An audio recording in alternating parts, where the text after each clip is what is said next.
what is real estate tokenization? So you're taking an asset, it could be real estate, and you make a digital representation of that asset, right, in the form of a token. If there's 100 owners, who manages property? Tribe manages it. Why does this need to be regulated? To be honest, it's a legal requirement. Number two, it's a trust layer, and we're dealing with people's hard-earned funds, whether that's 2,000 dirhams for a retail investor or 2 million dirhams for a more qualified investor. We have to give them the protection that they deserve. What is the next for humanity?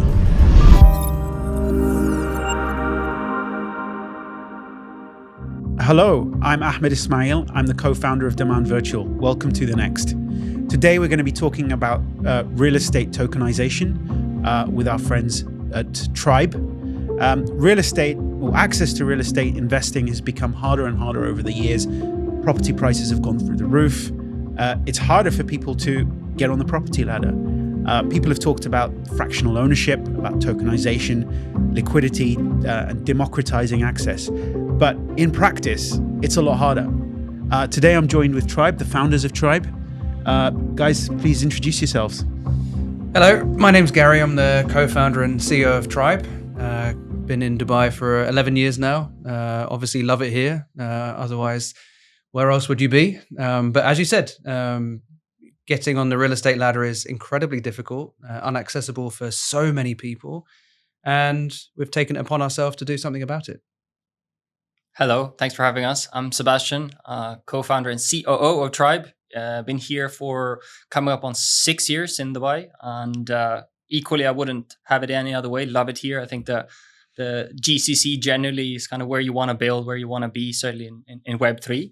And getting onto the property ladder, I think for all of us is very much a personal problem statement we're attacking, right? As a co-founding team, so it comes from a point of personal pain, basically, and that's why we've started this journey. So tell us more about Tribe. You guys just got your in-principle approval from VARA, so congratulations on that. Thank you.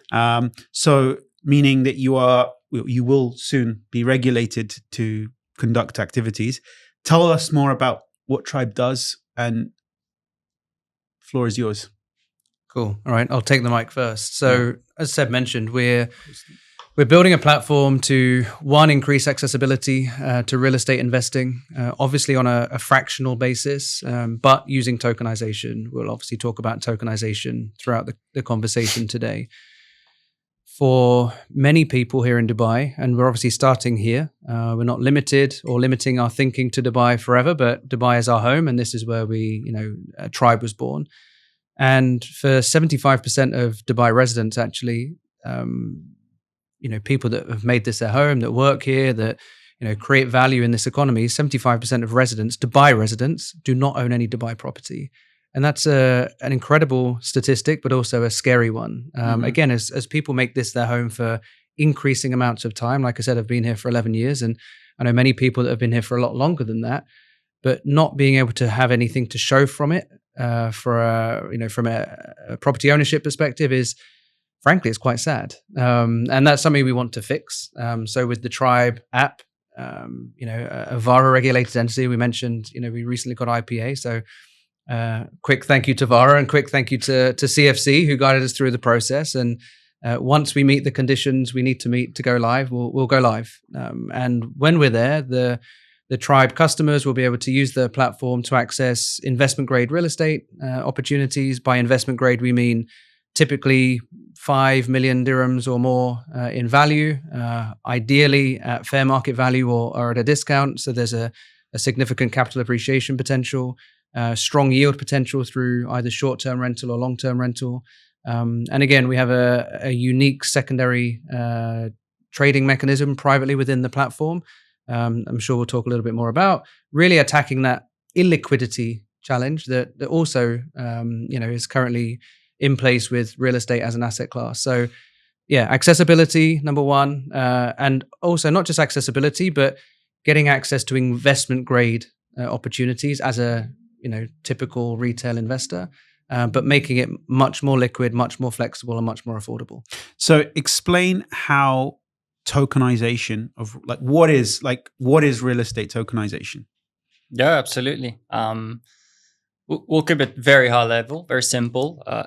Effectively, what you're doing is you're taking an asset. It could be real estate. It could be any other asset that's a real world asset, as we call it. And you make a digital representation of that asset, right, in the form of a token. So you are tying the economic and the ownership rights to that asset into this token. What do you mean by a token?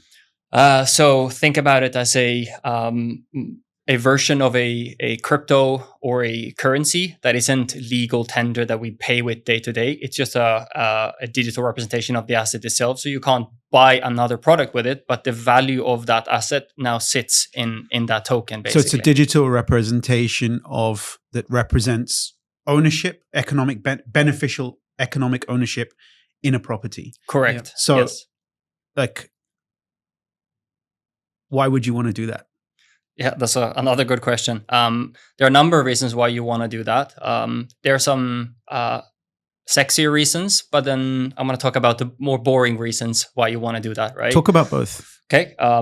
So if you think about it from a regulatory perspective, right, that adds a layer of protection to the investors or the owners into that asset class, because ultimately you're bringing in the world of real estate, you're bringing what is a unregulated or semi-regulated product or activity into a fully regulated activity, right? As when we have met our conditions with VARA. You're also enabling purchase and sale of that property in fractions, which is kind of the hot topic around town, right? Fractionalizing the assets, which the two are not necessarily connected. You could tokenize a property and sell it one-to-one, right? But you could also tokenize a property and sell it one-to-many.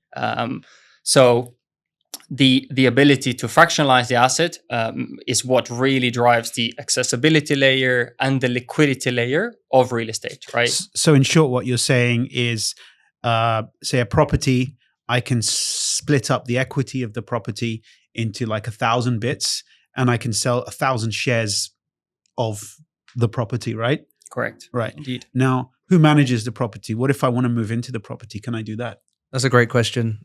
So one of the, I would say, unique aspects of Tribe's proposition is we're really leaning into this obstacle, if you will, of home ownership. So when a property is listed, whether it's carved into tokens that 1,000 investors subscribe to or 100 investors, and I guess that's really the spectrum that we're looking at on a per property basis. There's a 2,000 dirham minimum entry point, and there's a 20% regulatory cap from an ownership perspective on a property. What does that mean? So you always have to have 5 investors per property from a voting mechanism perspective, but ultimately the rules are the rules, and that's only 5 or minimum of 5. A minimum of 5. So you always have to have a minimum of 5, hence the 20% ownership cap. Now, once that property is listed and fully funded on the Tribe platform, the ownership tokens are issued and minted, which give you the legal and economic rights that we've already talked about. And as we're funding it, we will obviously open it up to rent. It may already have a tenant, and if that's the case, the tenant will stay as per the VARA regulations. But if it doesn't have a tenant, we will open it up to rent. Now, that may be one of the investors, one of those 100 or 1,000 investors, or it just goes out to the open market. But once that tenant comes into place, by virtue of being the tenant in a Tribe property, you have the right of first refusal on any secondary token that then gets put available for sale on the platform, giving you as the tenant a rent and own mechanism, which has never been done before. So the tenant, while still paying their rent monthly, and we shouldn't skip over that because paying rent monthly is still not something that's normal here. It's now being offered, but charged at a premium, which we have a strong views on. With Tribe, it's paid monthly at no extra cost. Your annual rent is carved into 12 monthly payments, and we distribute that monthly rental to the token holders into their wallets. But if, for example, you own some tokens and you wanted to sell them on the private secondary marketplace on the Tribe app, the tenant would get the option to buy them first. So he or she or they can build up equity in the home whilst they rent. So let's take a case study of how this works, just so I understand it. Yep. There's a really nice villa, 10 million dirham villa that I want to buy, okay, or that I own. And I tokenize it. I go to Tribe, put it up, I tokenize it, and I ended up selling the ownership. Now, here's my big question. Who manages property? If there's 100 owners, how do you manage it? Tribe manages it. So you guys pick the tenant? We pick the property first and You pick the foremost. property, Yeah. So okay. No random Joe can Right. go on the app and just put their property for sale. Like you could list something on Dubizzle. Shout out to Dubizzle; they're a great platform. All platforms are equal, but the asset selection process is a really critical part of our value proposition because again, we want to list investment grade assets. So yes, you could come to us with your 10 million dirham villa, but actually using the AI platform that we use to assess the fair market value, we may deem that actually it's not worth 10 million dirhams, therefore we don't list it. So there's a vetting process to protect our investors, not just a regulatory one, but an asset selection one. But let's say that actually what you're asking is fair market value, it is good value, and let's use a villa in Dubai Hills as an example. We would obviously have to run the checks to make sure it hasn't got any claims or charges or any mortgage on it. It has to be wholly owned in the first place. But once we then list the property for funding, we then manage the process of funding and executing the sale, and ultimately, all of the sale proceeds, any fees would come through to you as the seller. We as Tribe would then manage the property, finding the tenant. So the asset managing management would be through you guys. Correct. Yeah. Okay. Yep. And is that like a separate team that does it? And no, we're a startup, so we have 17 hats that we have to wear, and this will be the 18th. Full transparency, and again, there will be a separate team. Yeah, maybe in one. But if you call the tenant helpline, it'll either come through to myself or Seb. Yeah. Okay. But here's the thing: the tenant has a vested interest in the property from day one. So, Why?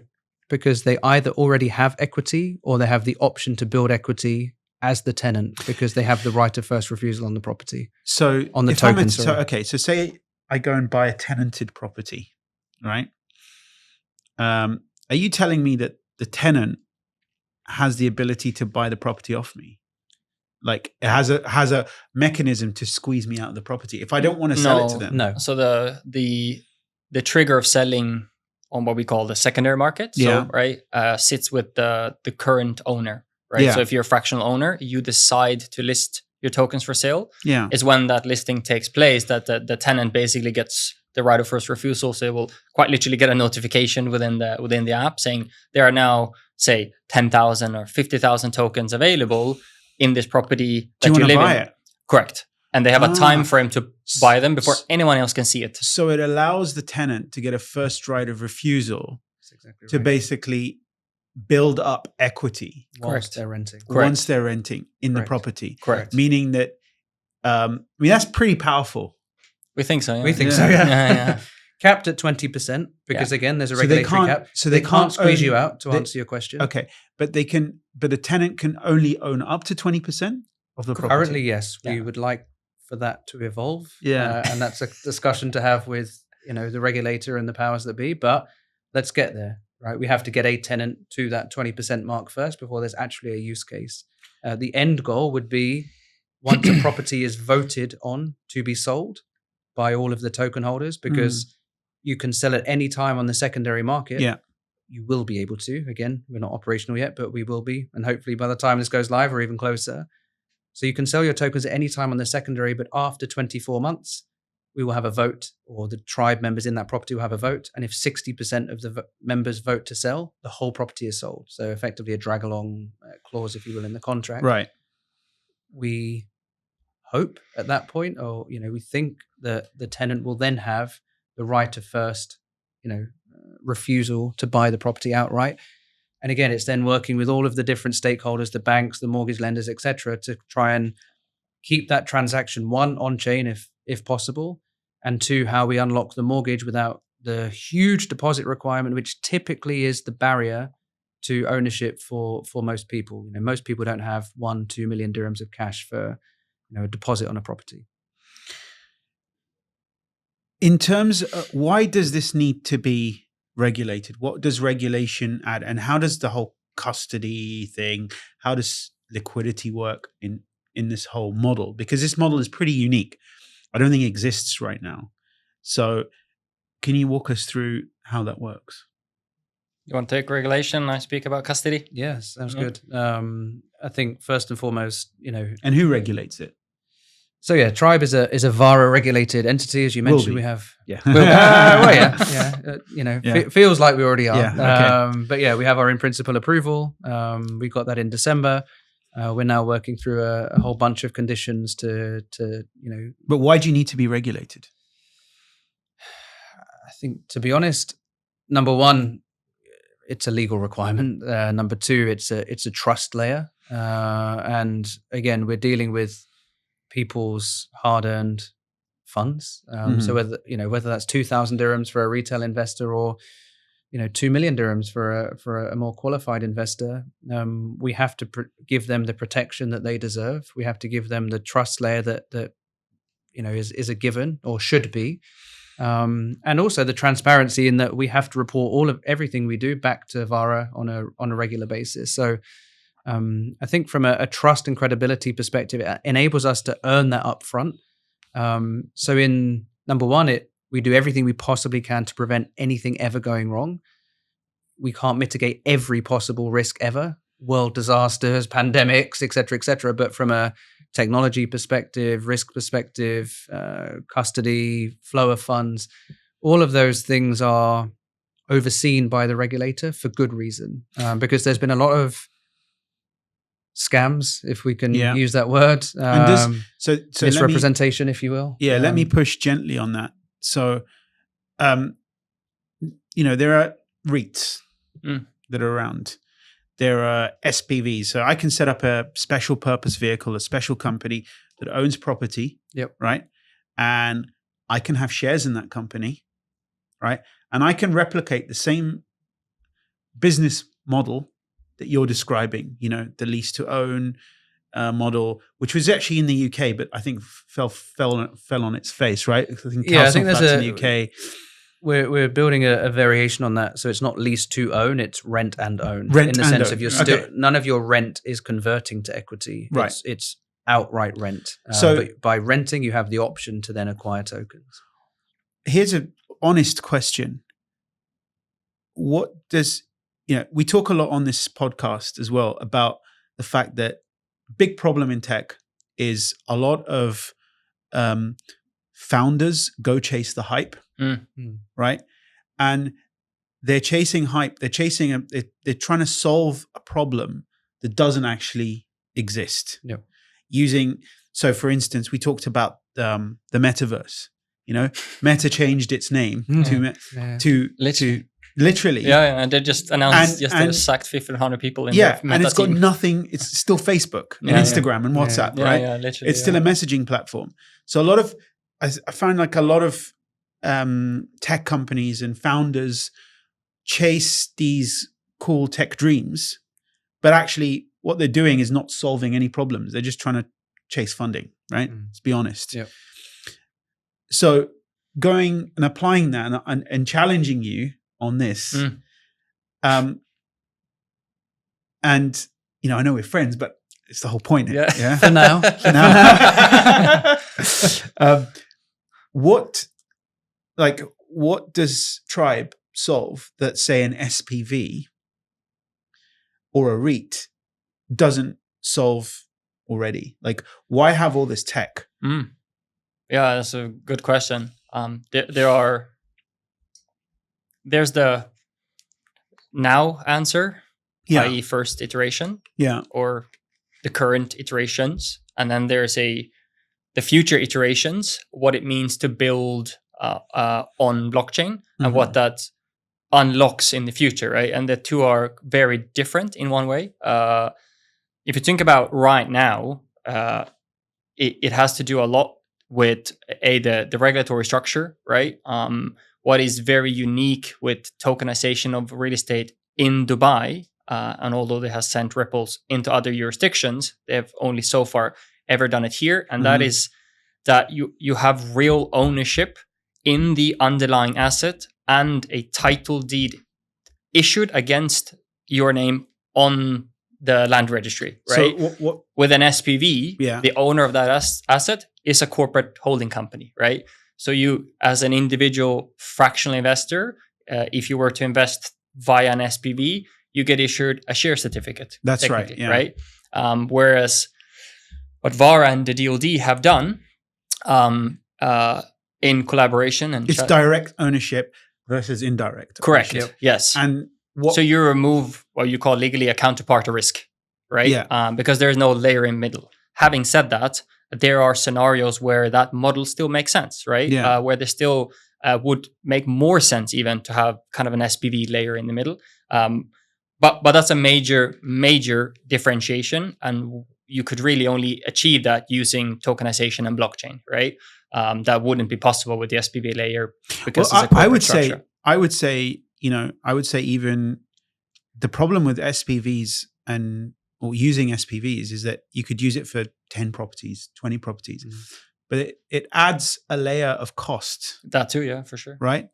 And which makes it very unscalable. And also in this country, historically, until a couple of years ago, it hadn't been an issue, but taxation, for example, if you think about jurisdictions where income tax and corporate tax and so on and so forth are in place in a more mature jurisdiction, SPVs are corporate holding structures. They are subject to corporate tax law and so on and so forth. And you can hide behind an SPV. Correct, absolutely, right? But if you were to today set up an SPV in any free zone or mainland jurisdiction here, you would be subject to the UAE corporate tax, right? Whereas an individual owning a property and that derives rental income from that property, we don't have income tax in the UAE currently. So it's a less beneficial structure, obviously unique to the UAE and not having income tax. On the REIT side of the question, they're fairly big machines, right? I think let's be honest. Typically publicly listed, and again, you're buying shares in that big machine or that big vehicle, and you can trade in or out of the big machine, the whole thing. With tokenization, and particularly the way that we're doing it, you are effectively creating your own REIT or your own ETF equivalent, but you can actually trade in and out of individual properties on a case-by-case basis, as opposed to having fractions of a property. Exactly, yeah. So you could trade, or liquidate portions of your individual property investments while still maintaining that basket of properties within your portfolio. So again, there's economic benefit, but there's diversification benefit that doesn't come with more traditional vehicles. And who is it for? Is it for retail or is it for institutional? Like, who benefits the most? Who gains? Both, I would say, and that is another, I guess, goal and benefit of bringing this on chain. And if you talk about the now versus the future, the whole notion of kind of co-investing, and back to accessibility as a driving underlying reason for doing this. Many people today would have one form of access to invest into a lower entry point cost-wise residential piece of real estate. Yeah. Go and ask your friends how many people own a piece of commercial real estate, industrial real estate, or development stages. It's simply not even a thought, right? So to unlock that, right, you need institutionals. You need to have a structure whereby you use our technology, the platform, and you go and co-invest together with institutionals and qualified investors into, for example, office buildings. And you reserve a portion of that for the retail layer. That's when you really start unlocking accessibility into investment grade opportunities, right? That simply doesn't happen today. It's not really possible apart from REIT structures, right? Apart from REIT structures, yeah. And to the point, I think this is really important when you think about the future. We're now living in a world where our form of legal tender, i.e. how do we pay for things right now, is rapidly changing, right? Just in this country alone, there are multiple, both government and private institutions that are rolling out stable coins, right? Yeah. You've seen it, I'm sure you've seen it in the media, and it's happening globally, right? Yeah. Some of them are, so the digital dirham we have here. That's not a stable coin. The digital dirham is the central bank digital currency. currency. Correct. It's an on-chain tender, right? Similar to Zanbank launching their stablecoin. Yeah. Ultimately, these are going to be mechanisms that we use to settle for products, services, and so on and so forth, right? Right now, a lot of that activity sits in the institutional space, but you bet your bottom dollar that it's going to work its way down into how we live everyday life. We might not realize, right? Because you'll have the card schemes and you'll have your banking apps and so on and so forth. They're just going to bring this infrastructure into, for example, replacing the SWIFT and so on and so forth. That's a completely different infrastructure to the publicly traded markets, to using normal, whatever the currencies we use today. Yeah. So when you're bringing the assets onto the blockchain, you want to be able to do what we call natively settle, right? You want to be able to move from one in the same system, i.e. settling your investment or your purchases on chain. That is something that currently wouldn't happen, right? If you're selling your property today for 10 million dirhams, you want that in hard cash, right? You're not most likely going to accept that in a cryptocurrency or whatnot. But if there was an equivalent in dirham that could be instantly settled, right? It would be possible. But to be able to do that, we now need to move the economic value of that asset onto the blockchain to be able to do those settlements. So that's a kind of a very long-term view, but ultimately one that inevitably will happen. So I'm going to drill into something a little bit and how it all works. Ask you a question of how this all works. You've tokenized your property. You mentioned that it's being put on chain, so it's on some form of blockchain, which is internet, right? Who holds the keys, literally, and how do you? And that's the first question. The second question is coming back to the management of the property. If you've tokenized it, what happens when your tenant doesn't pay his rent?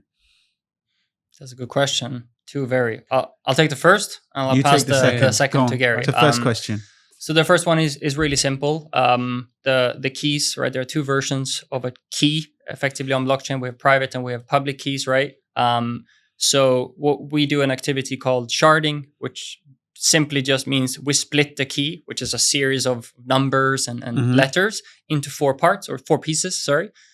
We keep two of them in secure cloud chain custody, basically, and our custody partner keeps the other two. We don't have visibility on either side. We can't access either side. Therefore, there is no possibility of either party effectively hacking. So if I'm a token holder, do I not have custody of my own key? No. The difference between what VARA would call a asset referenced virtual asset, so what we're doing, right? The token that represent ownership in property, is that they are not tradable on the public exchanges, right? We are running a private marketplace. So the tokens, and this is a good thing, by the way, it adds a massive layer of security. The tokens don't have an inherent value that can just be traded to another crypto coin or anything of the sort whatsoever. As in, when you say they can't be traded into, meaning I can't sell my crypto token into Bitcoin? Correct, yeah. Not possible. You can just buy and sell within the Tribe ecosystem platform itself. So, but surely people can create a private market above that and trade beneficial, economic beneficial ownership, no? Because it has no connectivity, right? If I was to launch an exchange today, or if I was to launch a crypto of some sort, I need to then actually integrate with other exchanges or swaps. We haven't done that. The regulator doesn't currently permit that. So the tokens, it's a closed enclave. The token stays within a custodian. Correct. We are technically a self-custodian on behalf of our customers. And what happens if you go down? Will I still have access to my? This is the perfect question, and why it's such a big thing. What has happened here with the Dubai Land Department and VARA? Because ultimately, the single source of truth of who owns a fraction or a token in this property is the land registry. Right. So even if I was to my tokens were to be lost or hacked, and I'm saying any of this is going to happen, it is as simple as going to the central ledger that is the land registry and saying, all right, here's what the ownership mapping of this property looks like. And you could technically burn those tokens on one side, or you could make them disappear, let's call it that, and you could reissue. So it is literally unhackable. So from a legal perspective, what you're saying is that it adds a layer of transparency. Definitely. Right? Tokenization does. 100%. So you'd basically own a little token in the property, and it's recorded with the Dubai Land Department. Yes. So if anyone here hacks my wallet or hacks you and takes your token away, it's still there in the registry. Whereas in an SPV, so special purpose vehicle, doesn't. Yeah. And we're talking about REITs. So REITs are real estate investment trusts. That can be manipulated as well through humans, but this can't, right? Correct. Yeah, it's fully what we would call immutable. Right? Immutable, yeah. So it's a nice buzzword. Yeah. I hate buzzwords. The same here. Web3 is I it's don't a problem. understand half of them. Yeah. But everyone likes to talk about them. I don't think we answered the question earlier, just going back a minute. I know you had a second question as well, but you said about kind of chasing the hype, purely to raise capital. Yeah. I think if you've been in Dubai for long enough, you know that chasing capital is like, running a marathon through the desert, right? The chances are you're going to fail, and there's a high probability you'll die along the way. Mm-hmm. So we're not doing this because of the hype or the buzzwords, but because there's a genuine opportunity to build something that's radically transparent, that gives customers high levels of confidence and trust from day one because of the regulator and the regulation. And critically, access to an asset that, well, quite frankly, who doesn't want a piece of, right? Not just those that live here, but those that, look at Dubai from afar. So I think those combination of factors is what has enabled us to get off the ground, has enabled us to raise capital, not because we've chased capital, but because we've taken the right steps to build a well-structured, transparent, regulated platform that will give investors trust and confidence, as well as access to investment-grade real estate and liquidity on top of that, which is, all of those, there aren't really any platforms. Again, layer in the secondary market, layer in the tenant, rent and own element, which is a small element of our overall value proposition, but quite an important one. There aren't any other platforms in the world that do it in this way, and that's what really excites us. So the other question I had was property management, right? Mm-hmm. So in this model of tokenizing real estate property, my tenant stops paying their rent, right? Who initiates the legal action? What happens? How do you? It's about dispute resolution, right? And the question I'm asking is, how does this tokenization model affect dispute resolution? I wouldn't say it affects it. It's an important consideration because you democratized property ownership. So the relationship between, it's not the relationship between a landlord and a tenant, which are governed by rules, but they're very vague. Yeah. Right. So, my fridge the other day broke down. I went to my landlord. Sorry to hear that. Right? Yeah, it's horrible. Try living 2 weeks without a fridge. Yeah, well, horrible. Wouldn't know how to. Don't want to go. Don't want to go down that route. But if you live in the contract, the landlord is meant to provide the fridge. Meant to being the key word. Meant to, right? Yeah. And it's actually in the contract. But by the time he does it, it's I just bought a new fridge. Correct. Screw it. Yeah. Right? Yeah. Question for you is, in these kind of scenarios where you are democratizing ownership, right? How do you solve these kind of disputes on a practical level, right? And can it get ugly? Can it get messy? Because you've got 100 owners. Everyone has their own viewpoints. Yeah, I mean, ultimately there will be, contracts in place to give us the authorization to manage the property on behalf of the token holders. And, let's be honest. And I think actually one of the best pieces of content I've watched recently actually is from Greg at AirDXB, the short-term rental platform, and it's called The Big Short. I think you'd like it actually. Yeah, well, The Big Short, as in, are you talking about the film? No, his own kind of view on the market, and great film, by the way. Very good film actually. Yeah. The point being is that there's a lot of hype, as you've already mentioned, but then the underlying data tells a slightly different tells a slightly different story. Mm-hmm. we're a data business, right? We're not ignoring the data, and the data tells us that there are an increasing number of rental disputes. There's a growing trend in that respect. So we have to be aware of it. Can we completely remove it as a possibility? Of course we can't. We can't guarantee anything. But we will do our best to, one, put the right tenant in place. We'll capture the monthly rental. Again, having tenants who have a vested interest also kind of mitigates the risk somewhat, but it's not completely unavoidable, because if that tenant loses their job, if they get divorced, if their health takes a hit, there's all of these factors that could come into play. So rental income gaps, and tenants not paying rent is a real risk. But as a 10,000 dirham token holder in that property, actually your risk is mitigated in some respect, because you're not wholly reliant on all of the rent. That, I guess, diversification is an opportunity. It's a lower ticket. Correct. It's a smaller ticket. Yeah. Therefore, I'm less likely. But I'm more interested in what are the mechanics, right? Yeah, it's a great question. And use my fridge example. Yeah. As my fridge as an example. Yeah, I think if we want to use let's use the fridge specifically. Yeah. Ultimately, if there are obligations on the landlords or landladies in our case, there will be multiple landlords and landladies. We would have to take any maintenance fees or whatever, or replacement fees, out of the net rental yield. So we would capture that, replace the fridge, and then distribute the proceeds accordingly that month. So there are mechanisms to capture, one-off payments or one-off costs out of the monthly rental income. I think the rental dispute or not paying the rent, that's a bigger thing. And quite frankly, again, we're not even operationally live yet. So how we solve this is one for the future, but one that has to just simply follow the rules, right? Not from a VARA perspective in this case, but from a RERA, court of arbitration, whatever, we want to go through.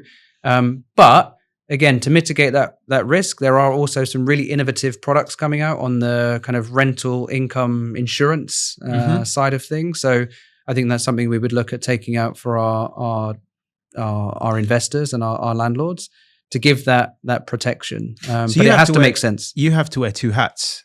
You have to wear one hat, which is, the whole legal tokenization, VARA hat. The other one is that of a property manager.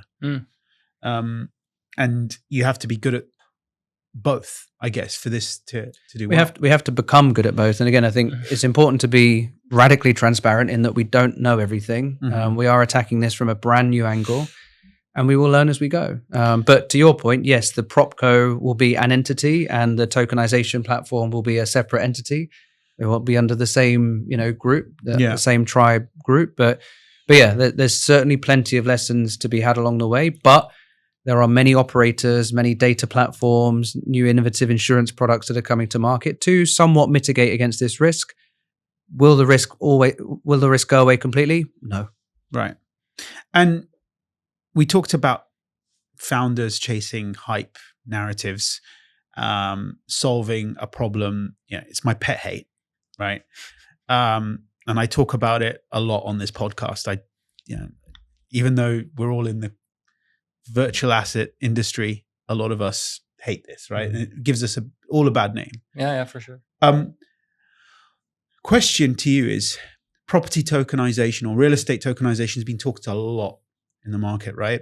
And I've just been bringing up various themes that I've heard. But if there was one narrative you would want to kill, what would it be? Wow. Should rehearse that one. Specifically to real estate tokenization. Yeah, because there's a lot of hype about it, right? Yeah. And I feel that because there is a lot of hype, the benefits have been lost, because in any frothy market, any frothy tech market, the narratives that come out are all confused. Yeah, right. For sure. Because they might work for one company, but they don't work for anything else. And what I find is that in a frothy market, people try to fit square pegs in round holes, right? So tokenization when tokenization isn't really needed, which is why I asked the question of SPV and SPVs and real estate investment trusts, which are tried and tested, right?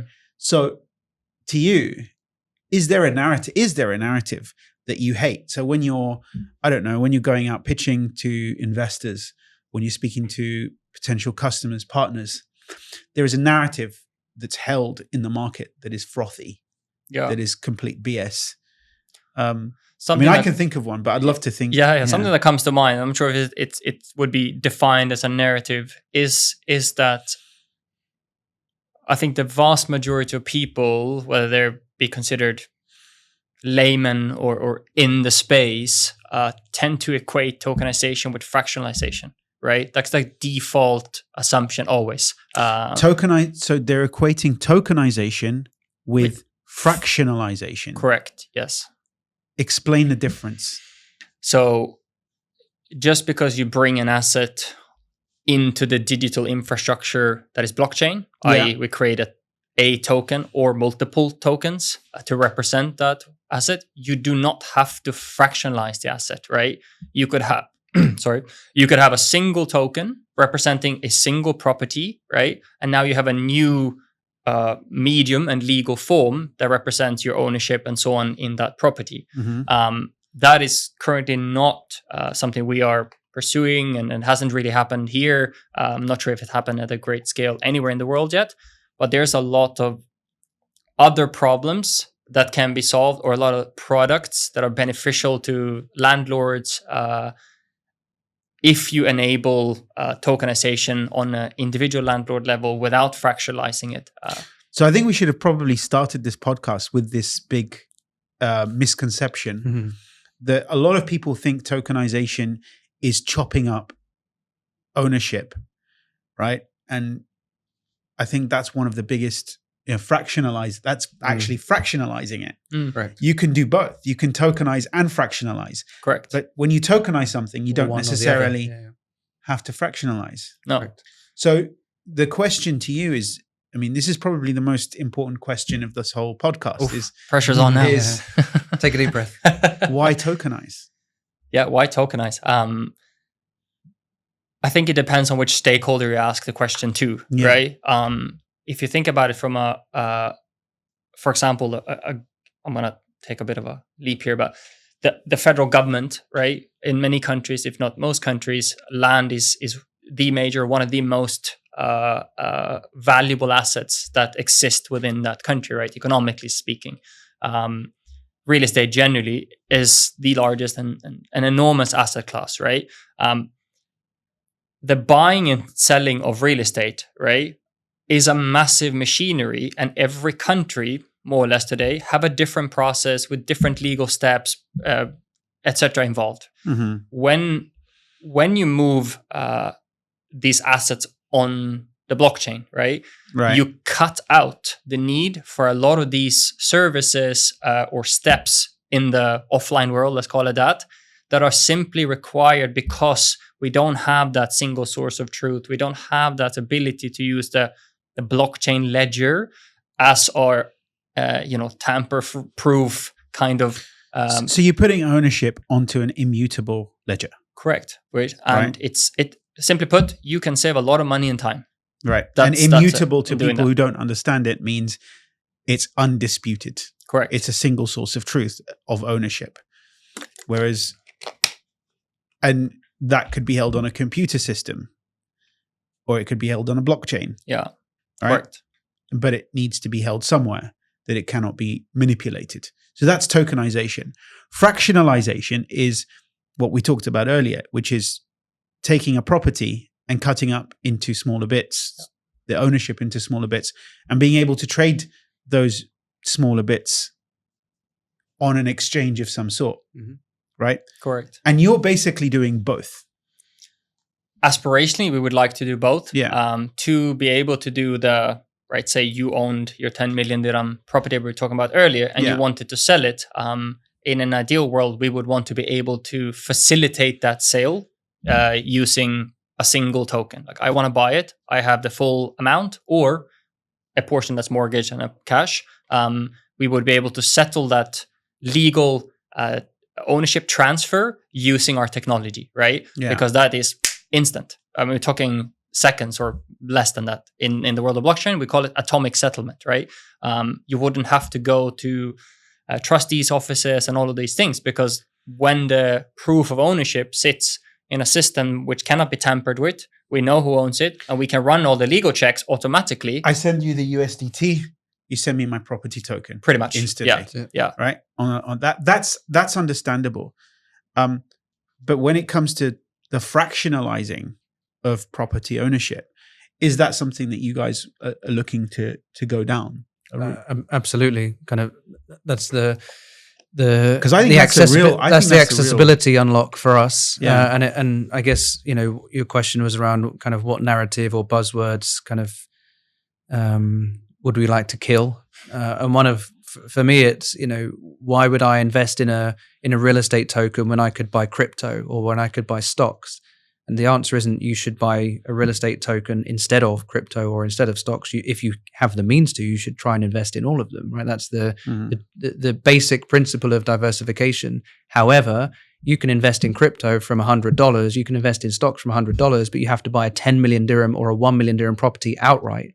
That's the option. Yes, there are other fractionalization platforms or property crowdfunding platforms, so the DFSA regulated equivalent that doesn't use tokenization, but does fractionalize the property, and we know who they are, and we have huge respect for them and what they've done.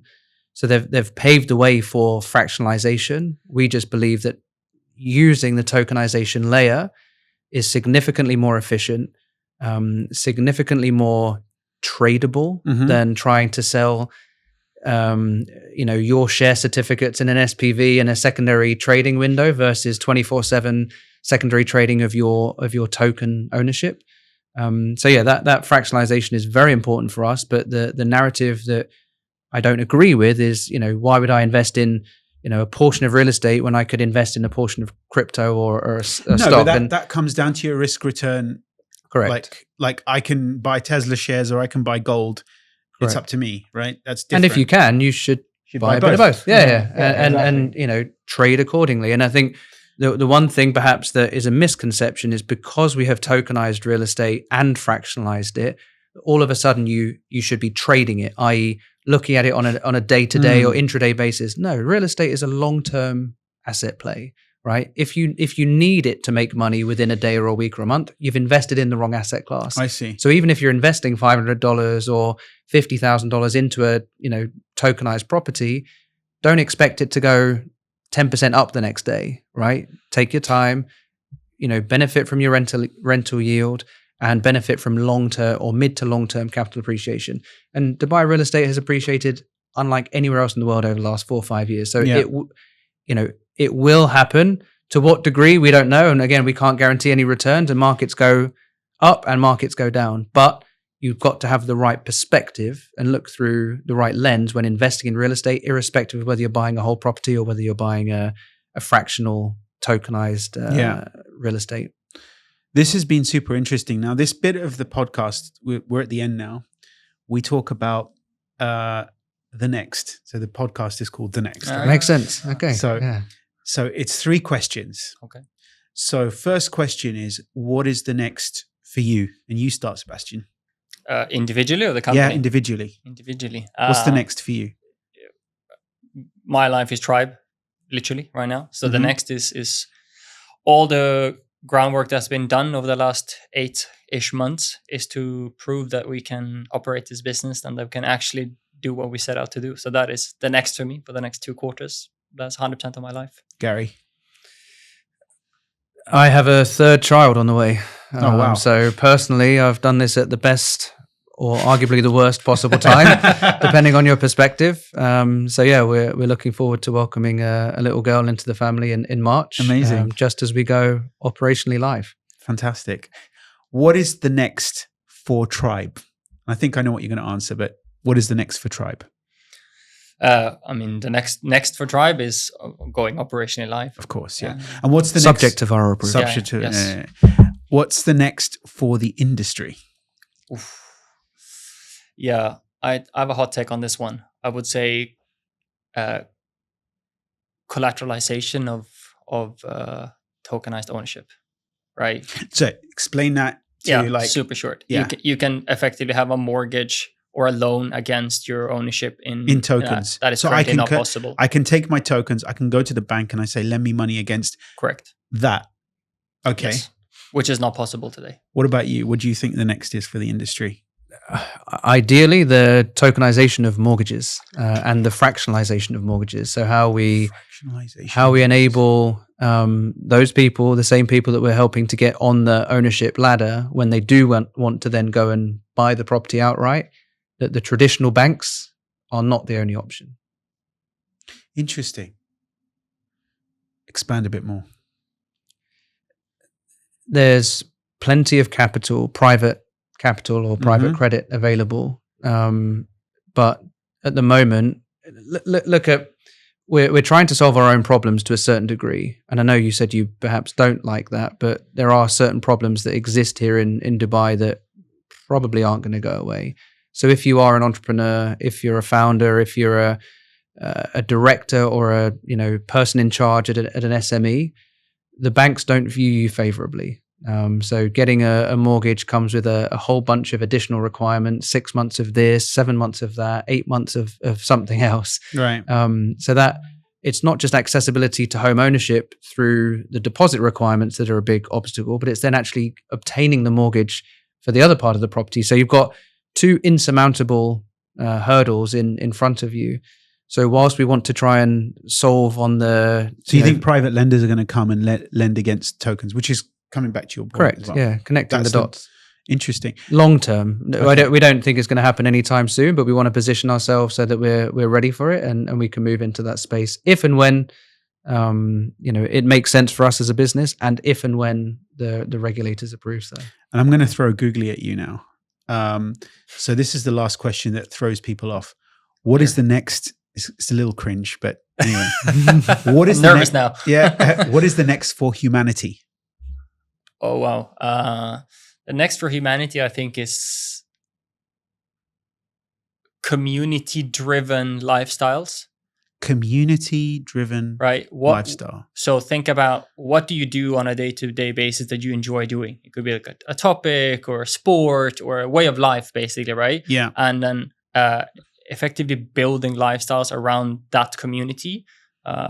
We definitely live in a world where we already pre-AI overconsumed content, use of digital screens and whatnot. And I think the proliferation of content creation, as much as we're sitting here creating content now, honestly, I genuinely believe humans crave in-person interactions and doing that with like-minded people. And actually, if you look around you where we are today, the real estate developers here have already figured that out, because they're building lifestyle-specific communities, for example, around equestrian lifestyle or wellness or whatever. So I think that's the next thing. If you have a dog, you're in the greens. Correct. Yeah. Yes. And if you don't, you're not. Yeah, exactly. I think for me, obviously in a previous life and still very much so, actually, I've been focused on health and wellness, and obviously longevity has become a hot topic or a buzzword. Yeah. We had the episode we had before you was around longevity. You should watch it. Oh wow. Yeah. No, and I think for good reason, because people are waking up to the fact that they can't ignore health, right? Mm-hmm. Too many people have ignored it for too long, and then get to the point of no return. Even the guy here in the studio earlier just said he's credibly lost a lot of weight, because something triggered him, right? Unfortunately for most people, it's a negative event. If you have the foresight to take control, then great. So I think a lot of people are starting to, I know an increasing amount of people that have proactively given up drinking alcohol, really get into, proactively managing their health and fitness. And I do think increasingly over the next 5-10 years, people will take it even more seriously, and it will become again a big part of communities, of development, of work, and of culture. And again, here in Dubai, we're very lucky that it's taken very seriously, and there's a huge amount of people that invest very heavily in their health and wellness, and ultimately contributing to that longevity topic. This has been a really good discussion. I enjoyed it. Likewise. Thank you. Thank you for having so us. much. Thank you, Gary. Thank you, Sebastian from Tribe. Thanks for joining us. And this has been The Next.